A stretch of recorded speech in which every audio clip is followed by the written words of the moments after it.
Matahom nga kabuntagon mga kapaglaom, atong hisgutan ni ining adlaw, Pebrero 19 mao ang atong morning devotional nga naguluhan.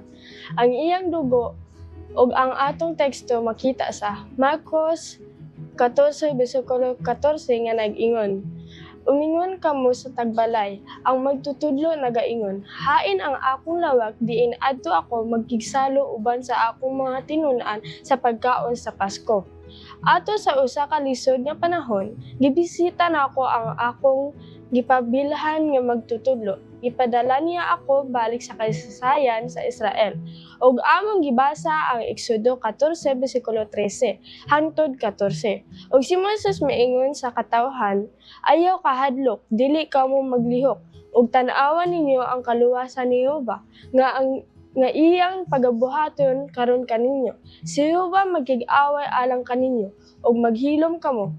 Ang gahom sa Dios sa pagluwas sa iyang katawhan gipadayag pinaagi sa nati nga karnero sa Pasko ug sa pagbahin sa dagat. Ipahinumduman ako sa akong magtutudlo nga mosalig nga ang gubat iya sa Ginoo. Sa hapit na itugyan ni Jesus ang iyang kinabuhi aron sa pagtubo sa kalibutan, nagplano siya nga kanon ang katapusang panihapon sa Pasko uban sa iyang mga tinun-an. Mabasa kini sa Marcos 14 bersikulo 12 hangtod 16. Sa usa ka kombinasyon sa praktikal nga mga kahikayan o sa balaanong pagkahibalo, si Jesus naghatag sa iyang mga tinun-an og tin-aw nga mga instruksyon sa pagpangita og usa ka lawak nga kalanon aron sa pagsalo sa pagkaon sa Pasko nga magkauban. Sila mosunod sa usa ka tawo nga nagdala og usa ka banga nga sinudlan og tubig. Mabasa kini sa bersikulo 13. Usa ka talagsaon nga talan-awon tungod kay kasagaran mga babaye ang nagdala og mga banga sa tubig. Ang tag-iya sa balay kinahanglan lamang nga sultihan ang magtutudlo nagaingon, "Hain ang akong lawak diin adto ako magkigsalo uban sa akong mga tinun-an sa pagkaon sa Pasko."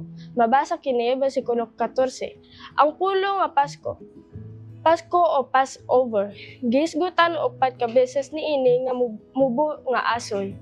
Mahanduraw ba ninyo ang mga hunahuna ni Jesus samtang sila nangandam alang sa pagkaon nga usa ka handumanan sa kaluwasan o katubsanan nga gipasiugdahan balik sa Exodo 12 bersikulo 21 hangtod 27 nga nagsimbolo sa iyang kaugalingong kamatayon. Gipamatay sa mga Israelinhon ang nati nga karnero sa Pasko ug gipahid ang dugo sa itaas nga bahin sa pultahan ug sa duha ka poste sa pultahan sa balay. Ug ang manulunda sa kalaglagan wala maghampa kanila kay sila gitabunan man. Sila giluwas pinaagi sa dugo sa kordero.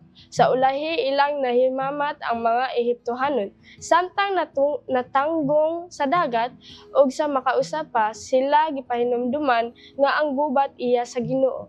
Sa ilang dalan padulong sa yutang saad, sila gipahinumduman nga ang Dios mao ang maghatag sa tubig ug tinapay. Ang gubat iya sa Ginoo dito sa Jerusalem samtang si Jesus nagkaon.